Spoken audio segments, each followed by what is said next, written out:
আমরা দেখেছি তত্ত্বাবধায়ক সরকার ব্যবস্থা ধ্বংস করে একজন মাত্র বিচারককে প্রধান বিচারপতি এবং তত্ত্বাবধায়ক সরকার ব্যবস্থা প্রধান রাখার জন্য সংবিধান পরিবর্তন করতে দেখেছি 10 বছর। আমি যদি এর পরে আসি, এই 15 বছরের ফেসিবাদী ব্যবস্থায় বিএনপি নিজেরা কনফিউজ ছিল, জনগণকে কনফিউজ করেছে। আমি 2018 সালের ইলেকশনটাই সময় নাই, শুধু চট করে একটু বলি।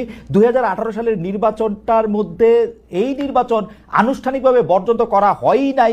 সেই নির্বাচনে কারচুপি সম্পূর্ণভাবে নিশ্চিত হওয়ার পর বিএনপি তার সংসদ সদস্য 6 জন বা 5 জনকে শপথ নিতে পাঠিয়েছে এবং মহিলা সদস্য আসলে কোটাটাও নিয়েছে। তারেক সাহেবের কথা যদি বলি, আমরা দেখেছি তারেক সাহেব এই সময়ের মধ্যে সবচেয়ে ভালো ভালো কথাগুলি বলতেছেন, সে কথা সত্য, কিন্তু তার কথা যে কেউ শুনতেছেন না সেটি হচ্ছে যে তারেক সাহেবের দলের লোকেরাই তার কথা শুনতেছেন না।